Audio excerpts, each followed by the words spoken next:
My name is Renilda, and I'm a Christian. Since a long time, I've been having conflicts with myself. The questions that I would like to ask today are mostly maybe assumptions or things what I've been influenced from people. My first question, it's about pig. Uh, Basically, I would like to know what exactly is the meaning of haram.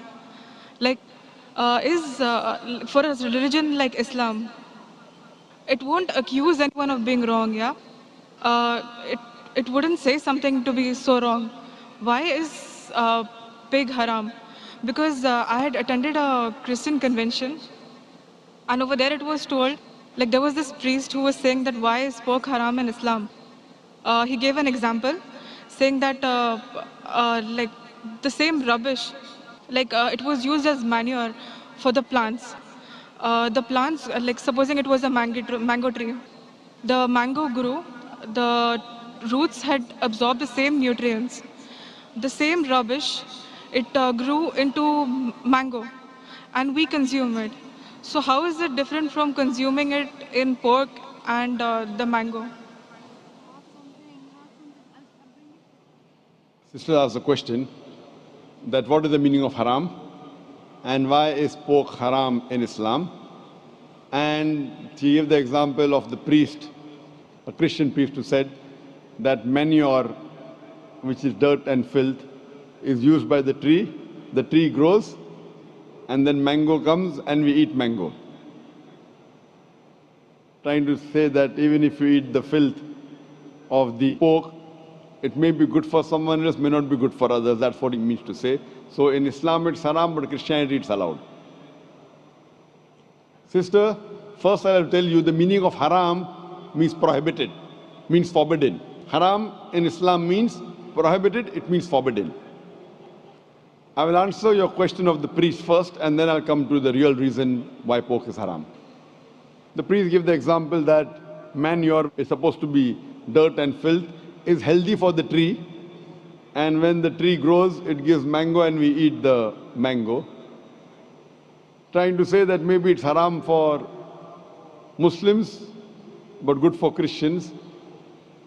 If you compare the manure, which is filth for the human beings, it may be good for the plants, because plants and human beings are two different beings. They aren't the same. They are different. But in Islam and Christianity, the human beings are the same. We may follow different religions, but what is good for one human being as a general thing is good for the other human being, unless he has certain problems.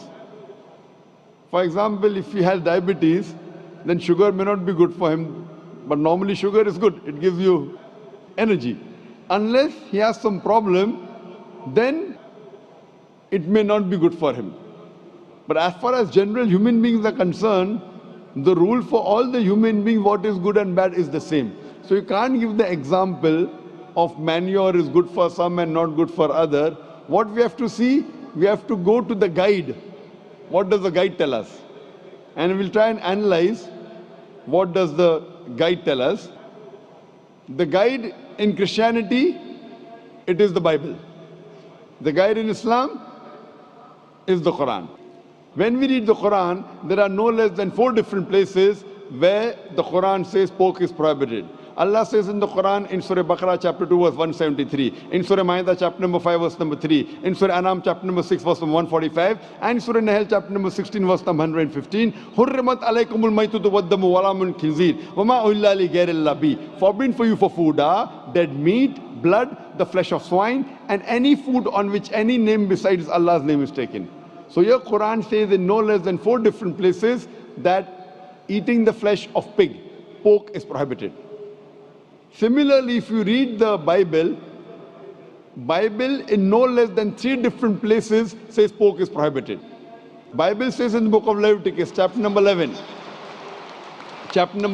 verse number 7 and 8, that thou shalt not eat the flesh of swine, nor touch its carcass. It's unclean for you.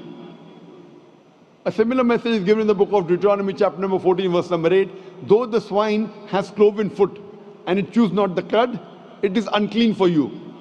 Similarly, it's mentioned in the book of Isaiah, chapter number 65, verse number 2 to 5. that you should not have the flesh of swine.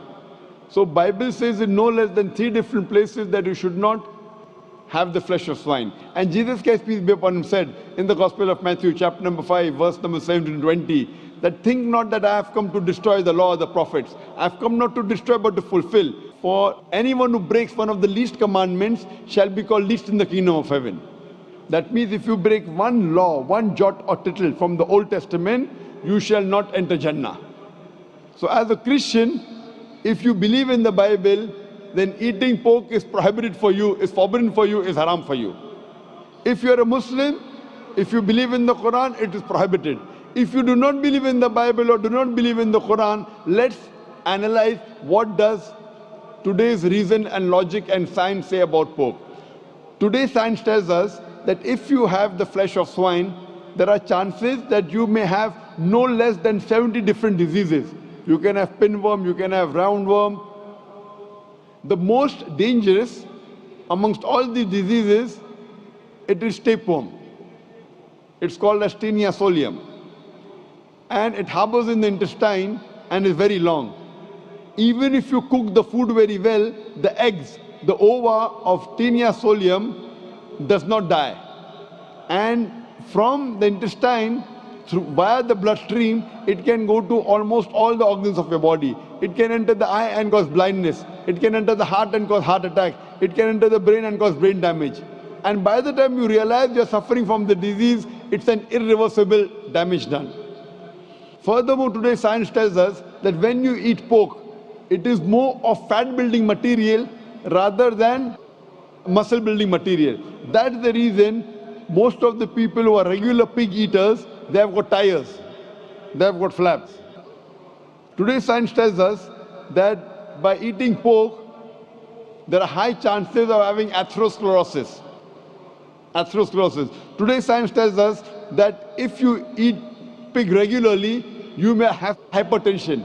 That's the reason more than 50% of the Americans today, they're suffering from hypertension because most of them are pig eaters. Today science tells us that one of the most filthiest animal on the face of the earth is the pig. Wherever you find dirt and filth, you'll find the pig there. Today science also tells us that pig is one of the most shameless animal on the face of the earth. Pig today is one of the most shameless animal on the face of the earth. It enjoys seeing its spouse, seeing its mate have sex with his friend. In the Western countries, we have dance parties. After dance parties, we are swapping of wives. You sleep with my wife, I sleep with your wife. Do you think it's modest? And there is a scientific thing that you eat pig and you behave like pig.